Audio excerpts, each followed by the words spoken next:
Bienvenidos aquí a Radio Uruguay, bienvenidos a La Máquina de Pensar. ¿Cómo les va? Estamos comenzando el día de hoy, dedicado a Tola Invernici, dedicado a Mario Lebrero.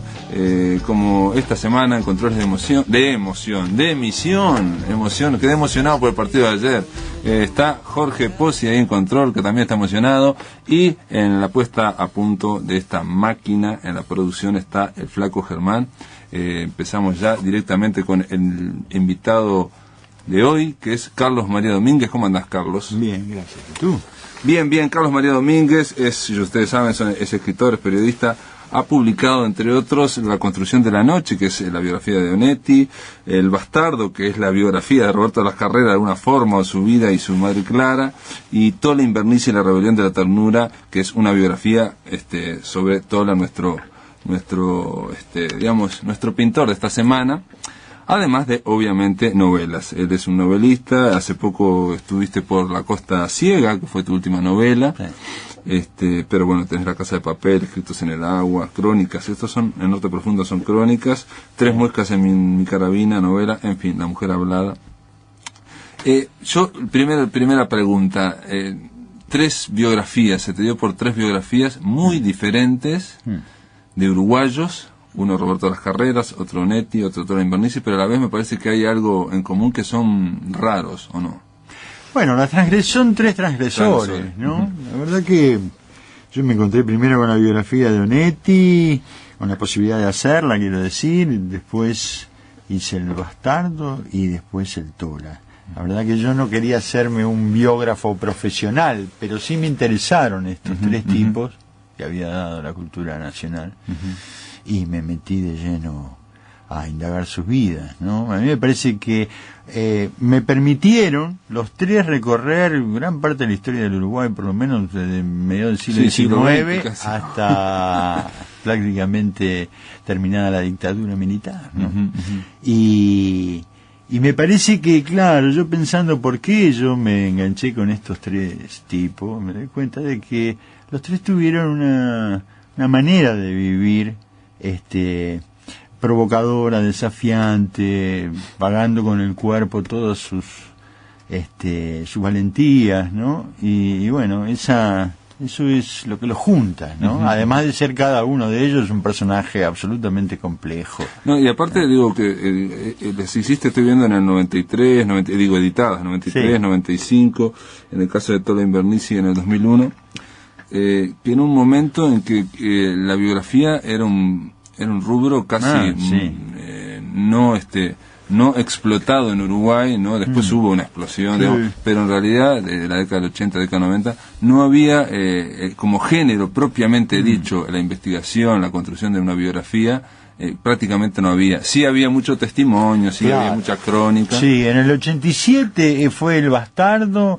En el 83 fue Onetti, lo que pasa es que salió en Buenos Aires. Pero claro, entonces no se hacían biografías en el Uruguay, ¿no? A mí me parecía una cantera extraordinaria de historia, porque cada uno de estos personajes me vinculaba a su vez con una generación distinta del Uruguay, ¿no? Y tantos cruces, hombres tan relacionados con la vida cultural del Río de la Plata, me permitían...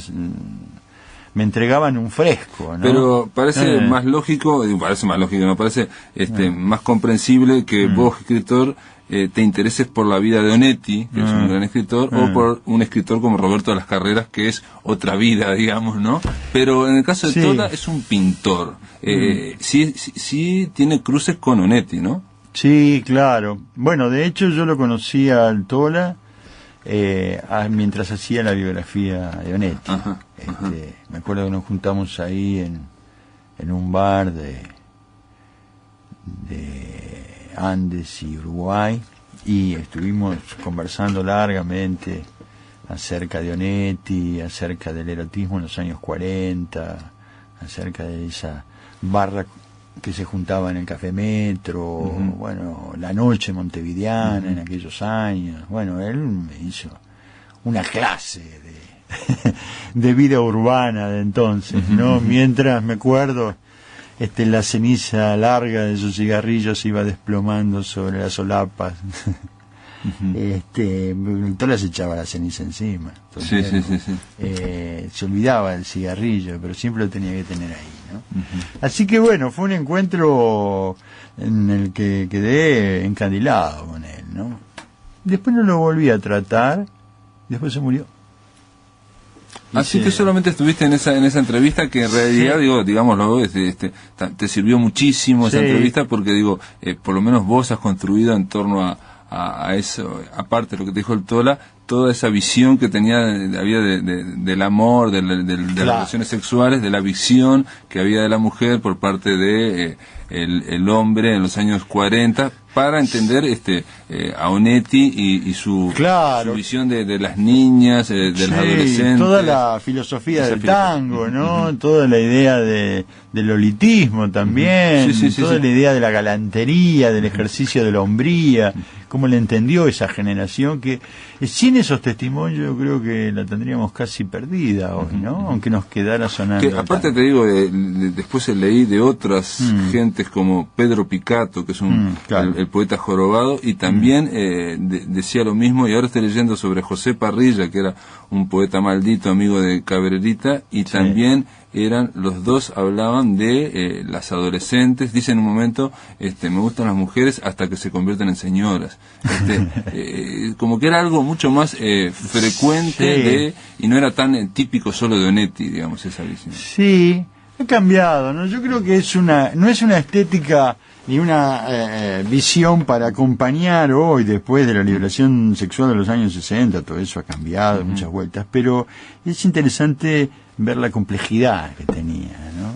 Porque era rica, no era una erótica empobrecida, era una erótica compleja, llena de ideas, cargada de sentidos, con los cuales muchas veces hoy, a pesar de la liberación sexual de los 60, todavía nos topamos a veces, ¿no?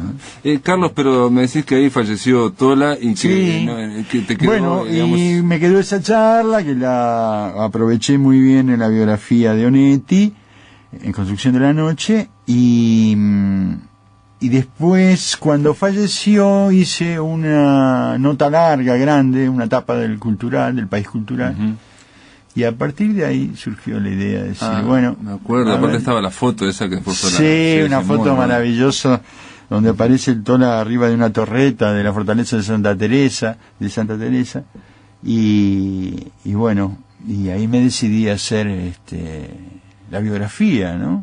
Estaba entonces Milka viva, la mujer, Claudio y Mario muy a mano, También estaba Mario Lebrero, sé que hablaste con él, y aparte él me dijo que en su momento que la biografía le había encantado, ¿no? O sea que había quedado tan impresionado que, por ejemplo, cuando recibió el libro, dice, me lo comentó, lo tengo ahí y todavía no lo puedo leer, estoy viendo a ver para encontrar. Sí, yo a Lebrero lo conocí en Buenos Aires hace muchos años. Teníamos una relación que nos veíamos cada tanto, cuando él vivía allá en frente a Plaza de Mayo, me acuerdo que fue la primera vez que lo fui a ver. Le hice varios reportajes, después quedamos amigos, lo visitaba cada tanto. Irrupciones, las columnas que después se publicó en Postdata, la primera vez las publicó en la revista Crisis, en la tercera época, lo convoqué yo a escribir esas columnas, ¿no? Y cuando hablaban de Tola, ¿qué fue lo que te... Y bueno, el Tola fue muy importante para Lebrero, ¿no? Cuando él estuvo en Piriápolis, porque ahí vivía la madre, estaba muy confundido, el Tola fue el que lo incentivó a escribir, a largarse a escribir su primera novela, que fue La Ciudad, ¿no? Sí, se la dedicó a él también, Claro, ahí salió esa trilogía maravillosa, La Ciudad, el Lugar, París. Y también, la novelita, la novela Gelatina, y también se la dedica a Tola y a Milka. Muy agradecido porque él estaba muy perdido en esos años. Y no se animaba todavía a asumirse como escritor, y Tola fue el que le ayudó a descubrirse y a asumir que él era un escritor y a largarse con sus primeras fantasías delirantes, ¿no? Entonces realmente le tenía un agradecimiento profundo, ¿no? Como tantos otros que conocimos al Tola. Él en un momento de Tola sostiene que yo no hago cosas para mostrar, sino que muestro para decir. Sí. Tal vez lo que hago no sean obras plásticas, tal vez yo solo hago literaturografía, o sea, escribir, dibujar la literatura, digamos, ¿no? ¿Cómo viste vos el contacto? Porque él tenía más contacto con escritores que con pintores. Tola tenía contacto con todo el mundo. Digo, podía ser un astronauta, como podía ser un barrendero, como un poligrillo, como un chiquito pidiendo limosna, como una violetera, como cualquier artista. Se vinculaba con todo el mundo. Y creo que tiene que ver esto que tú traes. Yo no pinto para mostrar, muestro para decir. Tiene que ver con esa concepción de la realidad, con una manera también de entender el vínculo del arte con la comunidad a la que todo artista pertenece, ¿no? Es decir, lo que él quería era expresar y decir cosas concretas acerca de la vida, ¿no? No pintaba por un esteticismo por amor a la forma, sino que usaba las formas para decir las cosas que necesitaba decir, ¿no? Y bueno, y de hecho desplegó a lo largo de todas sus carpetas de grabados y todas sus pinturas una pintura muy extraña para la época y para el Uruguay, y además una manera de presentarla también muy extraña, ¿no? Porque era el colmo de la desprolijidad, ¿no? Impensable hoy, donde las exposiciones en las galerías tienen cada una su curador y todo es tan hiper sofisticado, y los catálogos y esto y lo otro, impensable en el mundo del Tola, ¿no? Porque él tenía una real, me parece un vínculo muy auténtico con la pintura, una real necesidad de expresarse, y cuando le agarraban urgencias apelaba a lo que tenía a mano, ¿no? Fuera una puerta, fuera la parte de atrás de un cuadro, o un cuadro que había pintado y que lo volvía a repintar, en fin. Vivía el arte de una manera muy con mucha intimidad, te diría yo, ¿no? Y esa intimidad la que volcaba en sus cuadros, la desparramaba por el mundo, porque bueno, hay cantidad de amigos que tienen muchos cuadros del Tola, ¿no? Carlos, tengo en línea a Claudio Invernici. ¿Cómo andas, Claudio? ¿Cómo te va, Pablo? Hola, Carlos, ¿cómo estás? Para un poquito que no te escuchaba. A ver, ahora sí. ¿Me escuchaste ahí? Hola, ¿cómo están? Bien. Aquí andamos. Claudio, déjame hacer una pregunta a Carlos antes de hablar con vos. Por supuesto. Carlos, yo creo que toda biografía, al abordar toda biografía, el escritor, el biografista, de alguna forma se hace una idea del personaje, del biografiado, y de alguna forma apunta esa idea. O sea, la biografía va fortaleciendo, ¿no? Sí. Capaz que es muy esquemático la forma que lo estoy diciendo, pero uno se hace una... ¿Cuál es tu idea, digamos, del misterio del Tola? O de la vida del Tola. A mí, te digo, del punto de arranque fue esa conversación de la que te hablo, digo, este tipo que habla así, ¿qué mundo tiene detrás? Digamos, lo primero que me impresionó, ¿no? Porque veía que se desplegaba un mundo, que las cosas que decía tenían una fundamentación y una reflexión bastante honda, pero ¿de dónde salía? Después, cuando empecé a conocer un poco la cosa, empecé a comprender que estaba delante de un mito de bondad del Uruguay, que era muy raro de encontrar en el siglo XX y además casi siglo XXI, pero una figura casi desaparecida y poco privilegiada, porque nosotros como generación nos hicimos derrumbando mitos, ¿no?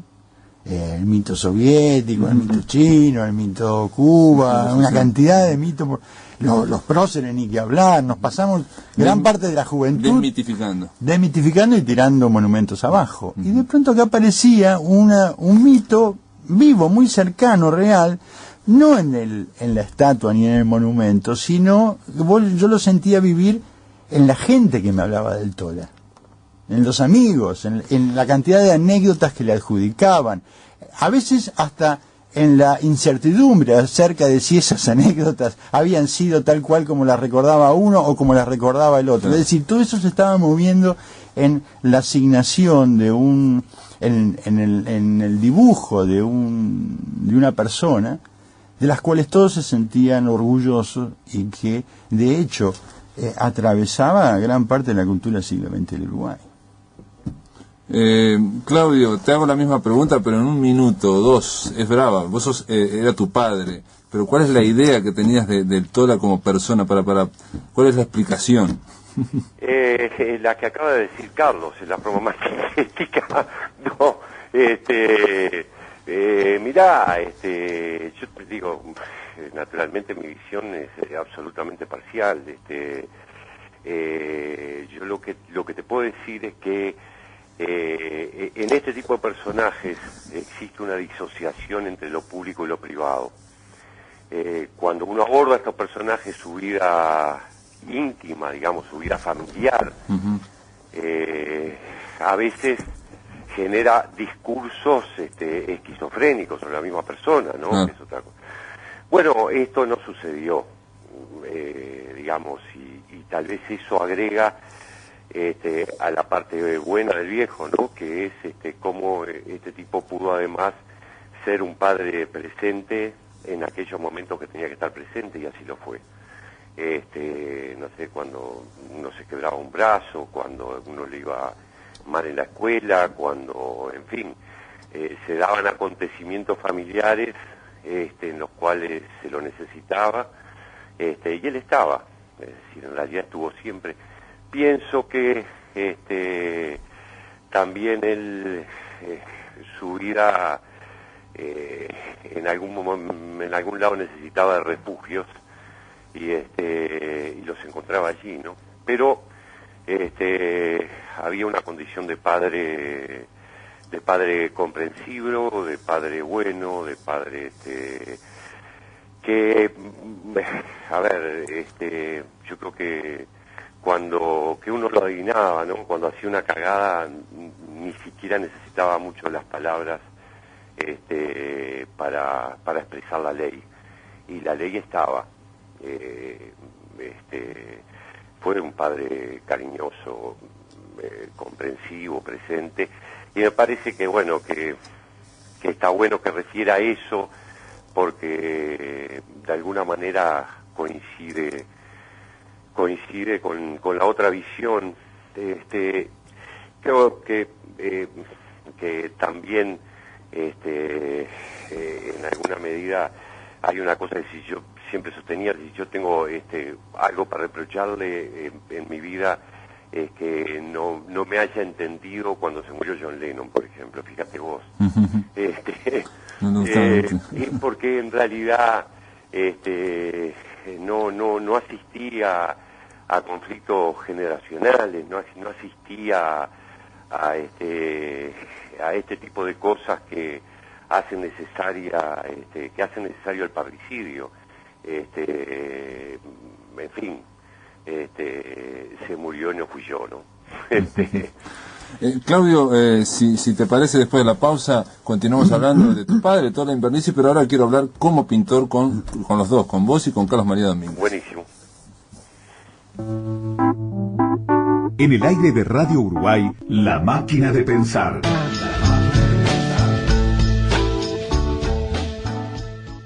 El Sodre convoca a presentar proyectos.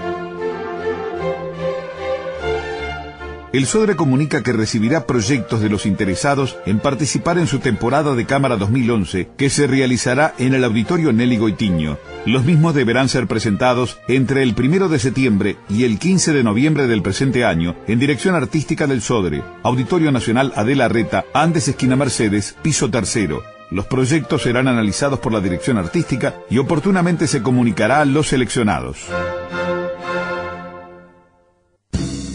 Este jueves, desde las 10 de la mañana,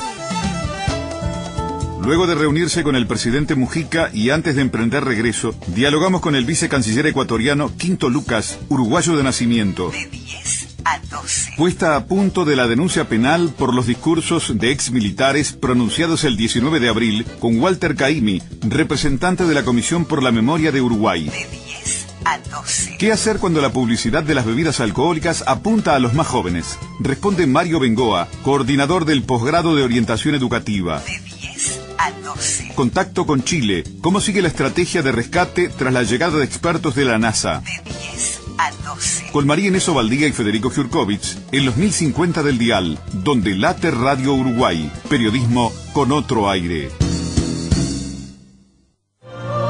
La Filarmónica presenta Cantabile, obras de Canteloup y Mahler. Dirige Javier Loyoya Orbe con la soprano María Gabriela Seaglio. 9 y 10 de septiembre, 19:30 horas, Auditorio Nacional Adela Reta. Entradas en venta en Red UTS y boleterías del teatro. Auspician Radisson y Xerox. Invitan Radiodifusión Nacional del Sodre y El País. Realiza Departamento de Cultura de la Intendencia de Montevideo. La Filarmónica. Tocamos tu interior. Inés Basombrío en concierto. Anduve por tantos lugares como un barrilete de mi amor. El próximo 17 de septiembre, a la hora 21, la cantautora argentina presenta en la Sala Citarrosa Músculos del Alma. La inocencia fue más valiente en su inconsciencia. Acompañan Los Casal en bajo, guitarra, batería, saxo, violín y teclados. Entradas en venta en boletería de la sala.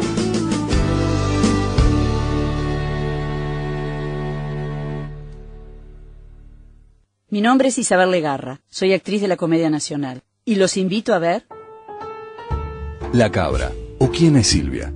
Una tragicomedia de Eduard Albi. Dirección Mario Ferreira. Sala Verdi, Comedia Nacional, temporada 2010.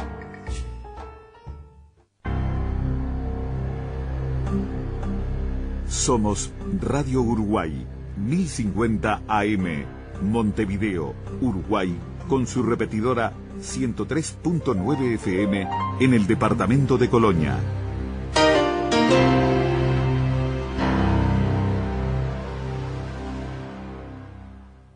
Atención, charlas, entrevistas o columnas que te perdiste o que querés volver a escuchar, las encontrás en el blog de La Máquina de Pensar. Ingresá a piensamáquina.blogspot.com y bienvenido al corazón de las palabras. Muy bien, volvemos aquí a La Máquina de Pensar. Estábamos antes de la pausa hablando con Claudio Invernizzi y con Carlos María Domínguez. Claudio, te hago una pregunta a vos y también se la hago a Carlos María Domínguez como biógrafo de Tola, y sobre el pintor, ¿no? Tola Invernizzi decía, entre otras cosas, lo que se dice es más importante que las formas de decir. Muestro para decir, el camino de todo es hablar de algo. Yo ya lo he dicho, dice en otro momento, yo muestro para decir, no hago cosas para mostrar. O sea, le importaba, y eso creo que queda claro en su obra, por lo menos la que yo tengo acá, en el libro de Alicia Haber, que él quería decir algo. Ahora, no me cierra, o no entiendo bien cómo eso que él quería decir y que lo decía, después lo cuidaba tan poco. O sea, todas esas obras, muchas obras se perdieron, la de los 50, la de los 60, se perdieron porque él directamente ya no solo no las exponía en cualquier, no en lugares formales, que eso parece lógico para decir, llegarle a la gente, sino el descuido, digamos, de su propia obra. Carlos. Mira, muchas veces el Tola pintó de manera tal que para él el cuadro llegaba a quien tenía que llegar, ¿no? Eso hoy no sé si alcanzaba a decirte cuando estábamos al aire, que hay cantidad de amigos que tienen obra del Tola. Él la regalaba, pero no te estoy hablando de gente que fuera del ambiente de la pintura. Estoy hablando de obreros, de vecinos, de amigos entrañables que tuvo por ahí, ¿no? Entonces, También él tenía una concepción del arte muy particular. Me parece que también estaba vinculado a la conciencia de la finitud, de la muerte y de lo efímero, ¿no? Muchas veces pintó grandes murales a pedido de compañeros, ¿no? Él era, vos sabés que él siempre militó en el Partido Comunista, pero una vuelta, creo que era en Pan de Azúcar, gente del MLN le había pedido que le pintara un mural porque iban a hacer un acto, y le pintó un mural enorme. Se tomó un trabajo impresionante para que durara, ¿qué? Hasta la próxima lluvia, digamos, ¿no? Es decir, no tenía una concepción del arte vinculada al prestigio, porque no se sentía más que cualquier otro trabajador de la cultura o del andamio, ¿no? Pero tenía que ver con eso. Él dice en un momento, no me importa ser un pintor importante, Claudio, pero no hay ahí una especie como de trampa de no querer guardar, por ejemplo, las cosas. Claudio. Carlos, que para mí es importante, que es el tema de lo efímero, ¿no? Y la pintura en función de algo que no tiene que ver en función de exclusivamente de compromisos circunstanciales, sino compromisos con su propio ser. Claudio, habla un poquito más alto. Hola. Sí, ahora dale. ¿Me escuchás ahí? Sí, es decir, que no tiene que ver con compromisos, digamos, sociales exclusivamente, sino compromiso con su propio ser. Que ahí es donde radica en algún sentido lo efímero. Cuando él va Pinochet a Piriápolis y él sale y pinta un cartel contra Pinochet y dibuja una bota, y eso tiene que ver con un hecho social, con un hecho político, con un acontecimiento, pero tiene que ver por sobre todas las cosas con su forma de sentir. Por eso puedo ser tan libre en el momento de pintar. Incluso este tema de lo que decía Carlos, que me parece que es un tema importante de su vínculo con el Partido Comunista, que en realidad el viejo no fue afiliado al Partido Comunista y se fue cuando expulsan a un amigo suyo, que es Javier Larroca, y él sostiene después, dice, bueno, nunca voy a estar en la vereda del frente del Partido Comunista, pero no fue un comunista, digamos, de militancia comunista, fue un tipo de Frente Izquierda de Liberación, naturalmente Frente Amplista y muy comprometido, ¿no? Pero tal vez en ese compromiso con el ser, con su sensibilidad, es donde él encuentra esa libertad expresiva. No sé si es claro lo que digo. Y que esa libertad expresiva también es efímera, cumple una función. Hay otro hecho, él tenía un cuadro fantástico, pintado a propósito de la bomba atómica, que es un tema recurrente a lo largo de su vida, ¿no?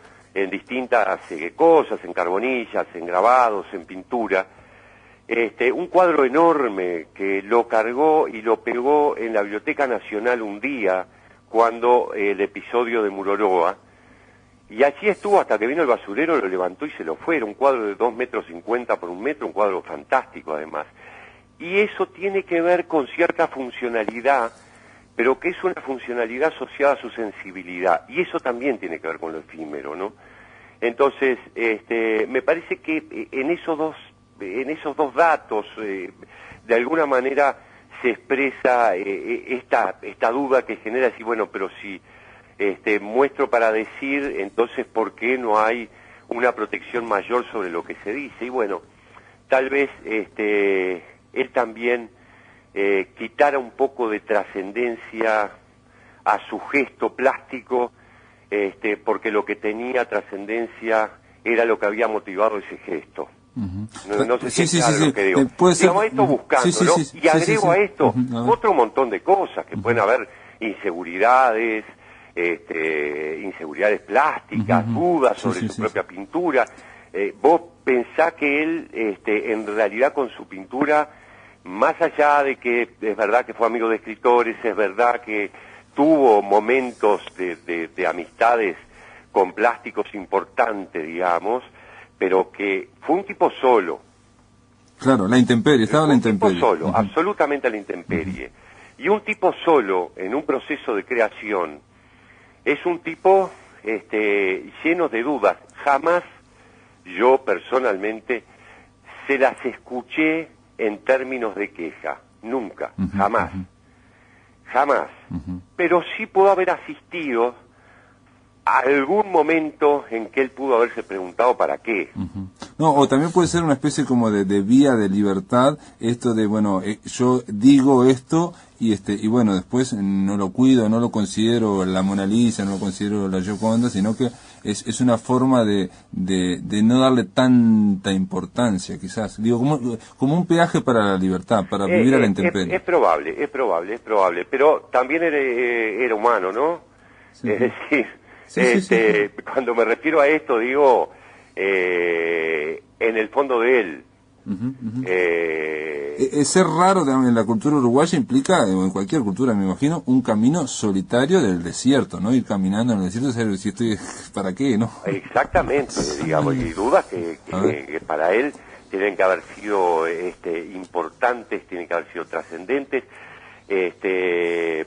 ¿no? Él jugaba cuando le pedían currículum, por ejemplo, ¿no? En algún caso le pidieron currículum. Y su currículum siempre era autodestructivo, ¿no? Por ejemplo, citaba a Horacio Sá, que le decía, un querido amigo de él, que era escultor argentino, que decía, después que hace una exposición en la Galería Biau, entonces, como parte del currículum pone que Horacio le dijo, ya te vas a arrepentir, ¿no? O dice que, o cerraba los currículums diciendo que sus hijos, Mario y yo, le decíamos siempre, no importa papá, igual te queremos. Pero bueno, entonces detrás de eso había también una cuestión autodestructiva. Y tal vez alguna forma, digamos, de vanidad entrañable, ¿no? Es decir, o de independencia, ¿no? Tratar de buscar una independencia absoluta. Es decir, él era varios tipos, ¿no? Me parece que eran muchos hombres, ¿no?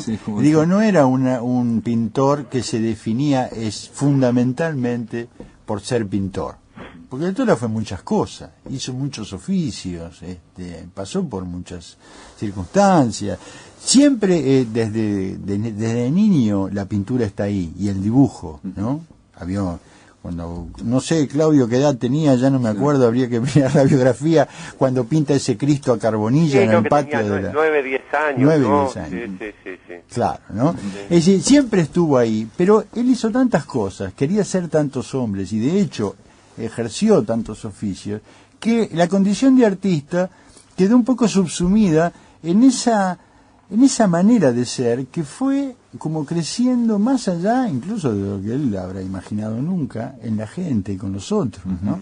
Entonces, bueno, es un poco eso que a menudo se repite, yo lo he escuchado mucho, de que un poco al pintor se lo tragó el mito, digamos, como que el mito creció tanto que, bueno, como si hubiera empequeñecido la obra, ¿no?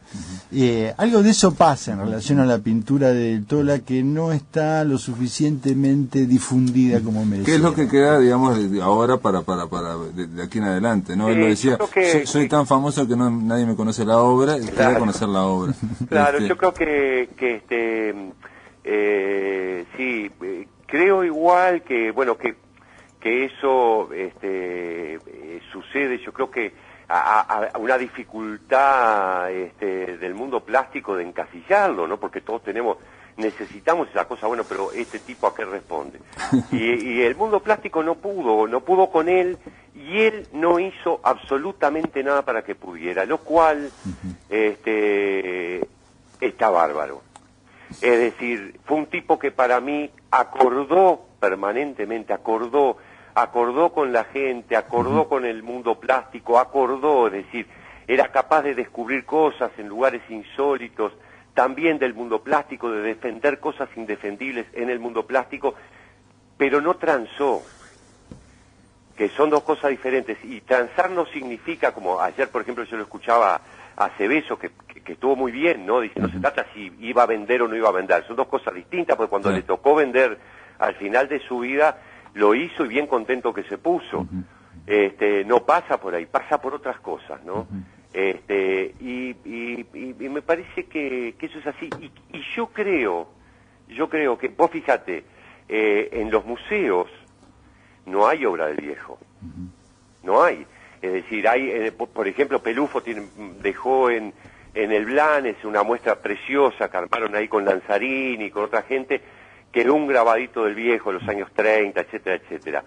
Pero yo creo que sigue existiendo como cierta incomodidad, ¿no? Es decir, bueno, ¿y esto para dónde va? Hay, yo creo que eso fue muy claro ayer cuando contaba y cuando hablaba un poco de la significación que había adquirido para algunos en la muestra esa, en la retrospectiva que hacen en Intendencia. Claudio Invernici, Carlos María Domínguez, se me pasó el tiempo, me quedó las ganas pero de leer una poesía que enviara por correo Pablo Tiago Roca, que a Tola Invernici también, es decir, que es otra muestra más de cariño, de amor artístico. Les agradezco a los dos haber estado acá en La Máquina de Pensar. Bueno, gracias a vos. En el aire de Radio Uruguay, La Máquina de Pensar.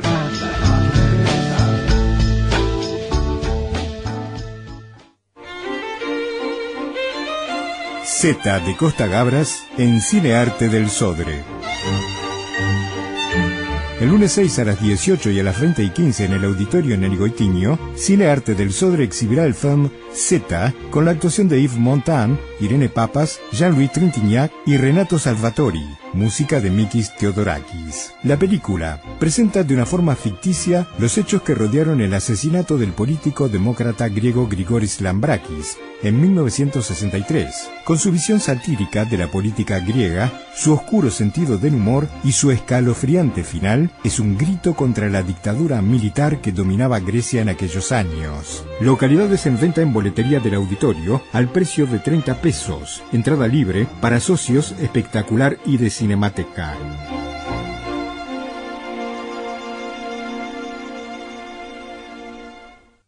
Los novios amacan las manos tomadas. Rubén Olivera y Diego Curopátua presentan su disco. Y algo vendrá. Curopa y Olivera en Sala Citarrosa. Junto a Andrés Pigato, Martín Muguerza y Gonzalo Gravina. Sábado 4 de septiembre a las 21 horas. Curopa y Olivera en Sala Citarrosa. Edita Ayui. Desde tu pelo hasta tus pies. Somos Radio Uruguay, 1050 AM, Montevideo, Uruguay, con su repetidora 103.9 FM en el departamento de Colonia.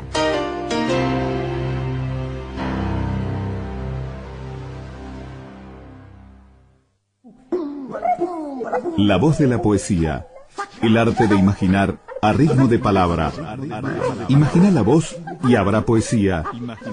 Imagina la voz. La columna aérea de Luis Bravo sobre poesía. Esa voz imaginante, aquí, en La Máquina de Pensar.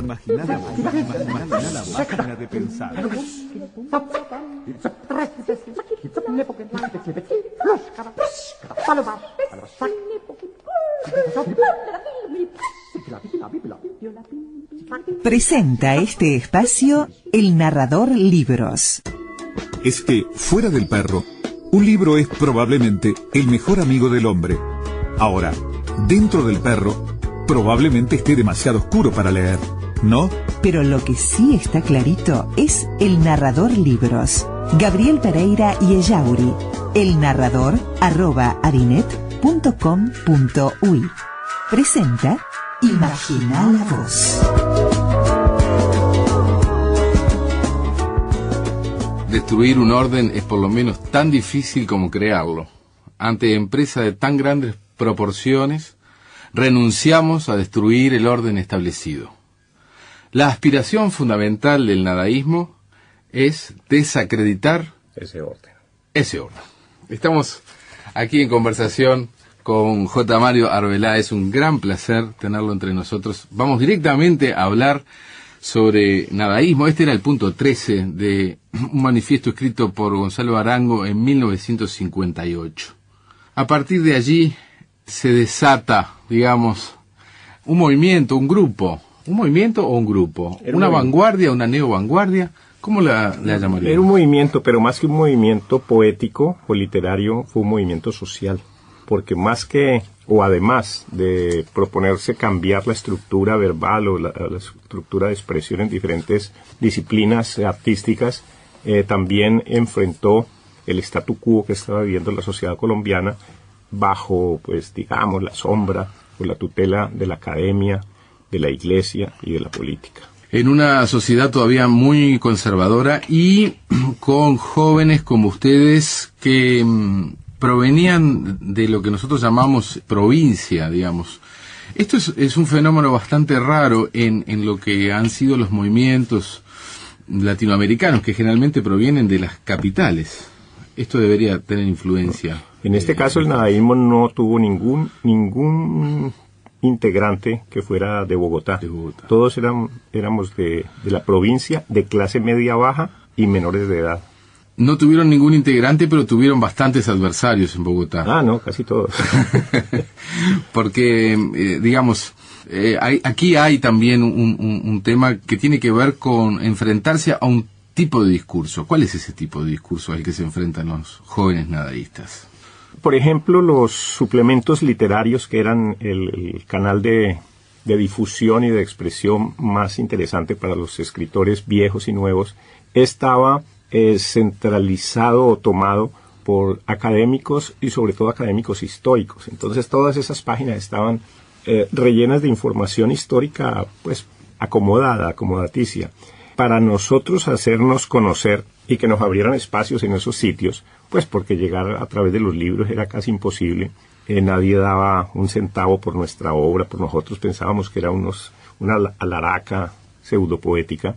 Entonces comenzamos haciéndonos conocer por medio del escándalo y una publicidad un poquito sobresaltante, casi terrorista. Hacer el amor en los cementerios, sabotear congresos de escritores católicos. Incluso se celebró o se hizo un sacrilegio durante una santa misión en una catedral, por lo cual pues fueron llevados a la cárcel y excomulgados por el Vaticano. Pero entonces toda esa actividad tan conmocionante hacía que la juventud nos viera como con mucha admiración. Y nosotros nos granjeábamos también la enemistad de los intelectuales pues dogmáticos y muy profesorales, y nos gustaba tener esa animadversión, la cultivábamos. Solo pasado, imagínate, ya llevamos 50 años, 52 años precisamente, y solo ahora estamos recibiendo una especie de reconocimiento como una publicación espectacular hecha en España, en Ediciones Sibila, la antología del nadaísmo, con 10 poetas. Y por ejemplo, este tipo de viajes o de ediciones en Uruguay me acaban de editar un libro precioso, Culito de Rana, y ese es el motivo de mi presencia, aprovechando el evento del Festival Eñe. Por supuesto que estamos aquí conversando gracias a que Maca y Yaguru han traído hasta aquí una magnífica antología de la cual vamos a hablar después. Seguimos con los nadaístas, y el otro día mencionabas al pasar, pero no es nada secundario, un ascendente allí que hay detrás del nadaísmo, porque a pesar del nombre no debe surgir de la nada. Y hablabas así hablaba Zaratustra y de Nietzsche. ¿Qué presencia puede tener Nietzsche en el nadaísmo? Es el hecho curioso que por lo general todos los integrantes del nadaísmo que fuimos llegando desde diferentes vertientes teníamos ese libro de cabecera. El Así hablaba Zaratustra, como también teníamos desde luego El proceso y el castillo de Kafka, y también Crimen y castigo y Los hermanos Karamazov. Esos fueron unos elementos muy comunes. Posteriormente tuvimos como una relación, no es que copiáramos ni los tomáramos de parámetro, sino que los fuimos descubriendo los poetas dadaístas y surrealistas, y muy especialmente Marinetti y los futuristas. Pero simultáneamente también bebíamos un poco, porque había que, como en ese tiempo era tan politizado, había que tener unos argumentos de izquierda, y más bien los tomábamos de Jean-Paul Sartre, del existencialista, que estaban viviendo también como una posguerra, así como Colombia estaba viviendo una posviolencia que se había desatado en el año 48 con la muerte de un líder muy carismático que era Jorge Eliezer Gaitán. De allí incluso Gonzalo Arango dice que arrancó su nadaísmo, que si Gaitán no hubiera muerto, pues seguramente no habría habido nadaísmo. Es verdad, somos intelectuales amargos, beatos, derrotistas, indiferentes y sofisticados, nos hemos vuelto inmunes a la alegría y al dolor de la patria, exploradores estéticos de la nada y del vacío. Si Gaitán viviera, el nadaísmo nunca habría existido en Colombia. Estoy citando a Gonzalo Arango. ¿Cómo no?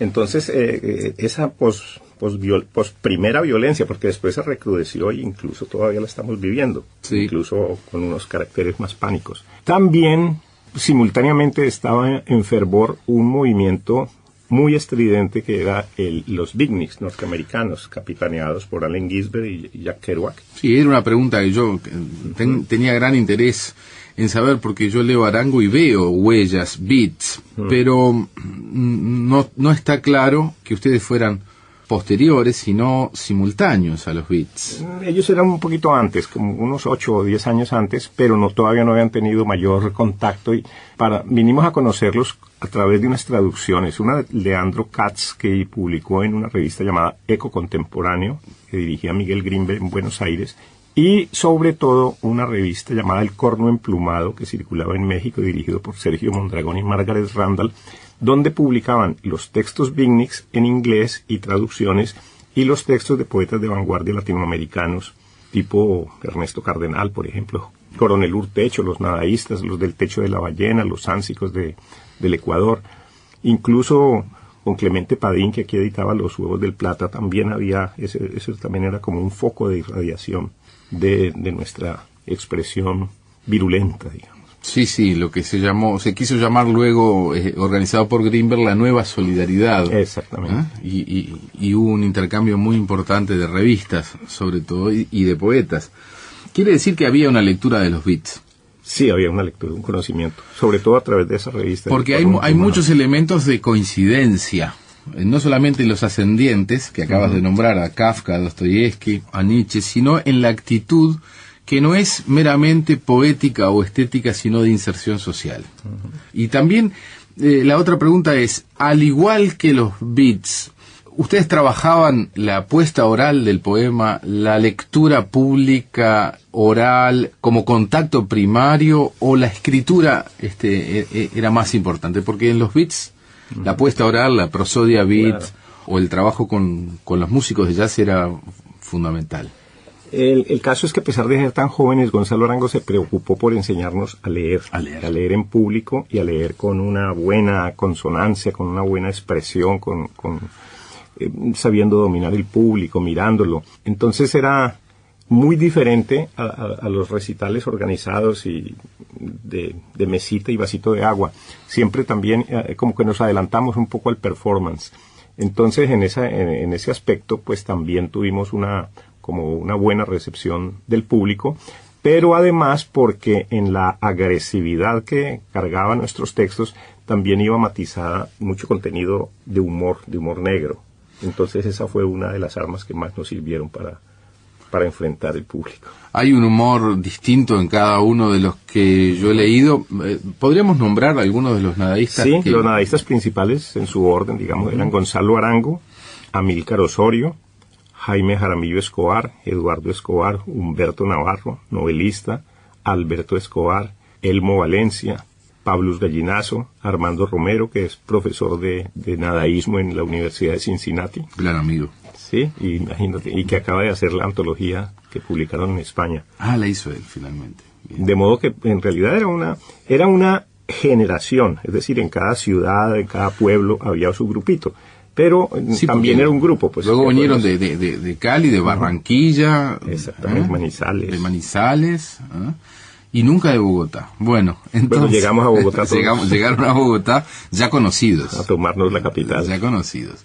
Jaramillo tiene un apodo o nombre literario, X504. ¿Tiene algún origen ese nombre, el X504 de Jaramillo? Sí, eran los primeros números de su cédula de ciudadanía. Entonces, él pensó que, como él era empleado del oficial, pues, de la recaudación de Hacienda Nacional, él no quería dar la cara ni el nombre para salir con sus poemas en los periódicos o en las revistas. Entonces se puso ese nombre como de placa de carro o de avión para mimetizarse. Pero además era una especie de maldoror. Es decir, él cuando leímos a Walt Whitman, primero Las hojas de hierba y inmediatamente después Los cantos de Maldoror, eso fue un estremecimiento total. Uh-huh. Entonces Jaime Jaramillo tuvo una influencia muy marcada de él, que se la expresa en los poemas sobre monstruos y la ballena, las visitas. Es verdad. También parece haber un gran lector de los textos bíblicos, de los textos proféticos. ¿no? De los textos hebreos y un tono profético. Sí, señor. También otro de esos libros de siempre con humor, ¿no? ¿Verdad? Sí. O sea, desde un profetismo con cierto grado de parodia. Como no, los refranes y todas esas cosas, los cambia. Tenía sobre todo los evangelios apócrifos. Exacto. Y José y sus hermanos, la gran novela de Thomas Mann. ¿Podríamos hacer una lectura para ir cerrando este bloque de uno de los poemas más significativos para mí de X504 en la voz de J. Mario? Que creo que sería Aviso a los moribundos, que es un poema maravilloso. Adelante.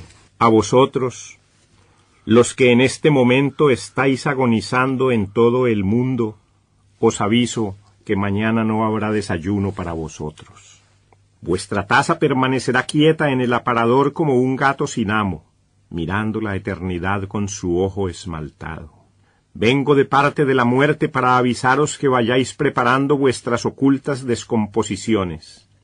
Todos vuestros problemas van a ser resueltos dentro de poco y ya, ciertamente, no tendréis nada de qué quejaros, oh príncipes deteriorados y próximos al polvo. Vuestros vecinos ya no os molestarán más con sus visitas inoportunas, pues ahora los visitantes vais a ser vosotros, y de qué reino misterioso y lento. Ya no os acosarán más vuestras deudas, ni os trasnocharán vuestras dudas e incertidumbres, pues ahora sí que vais a dormir, y de qué modo.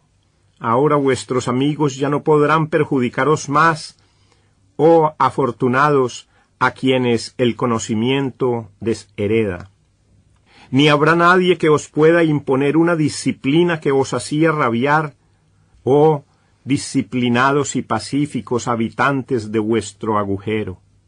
Por todo esto vengo a avisaros que se abrirá una nueva época para vosotros, en el subterráneo corazón del mundo a donde seréis llevados solemnemente para escuchar las palpitaciones de la materia. Alrededor vuestro veo a muchos que os quieren ayudar a bien morir y que nunca, sin embargo, os quisieron ayudar a bien vivir. Para vosotros, ya no estáis para hacer caso de nadie, porque os encontráis sumergidos en vosotros mismos como nunca antes lo estuvierais, pues al fin os ha sido dado poder reposar en vosotros, en nuestra más recóndita intimidad, a donde nadie puede entrar a perturbaros. Vuestro suceso, no por sabido, es menos inesperado, y para algunos de vosotros demasiado cruel, como no lo merecíais, mas nadie os dará consolación y disculpas. De ahora en adelante vosotros mismos tendréis que hacer vuestro lecho. Quedaréis definitivamente solos y ya no tendréis ayuda, para bien o para mal. Vosotros, que no soportabais los malos olores, ahora ya nadie os podrá soportar a vosotros. Vosotros, que no podíais ver un muerto, ahora ya nadie os podrá ver a vosotros. Os ha llegado vuestro turno, oh maravillosos ofendidos en la quietud de vuestra aristocrática fealdad. Tanto que os reísteis en este mundo, mas ahora sí que vais a poder reíros a todo lo largo de vuestra boca, oh prestos a soltar la carcajada final, la que nunca se borra. Yo os aviso que no tendréis que pagar más tributo, y que desde este momento quedáis exentos de todas vuestras obligaciones. Oh próximos libertos, ¿cómo vais a holgar ahora sin medida y sin freno? Ahora vais a entregaros a la desenfrenada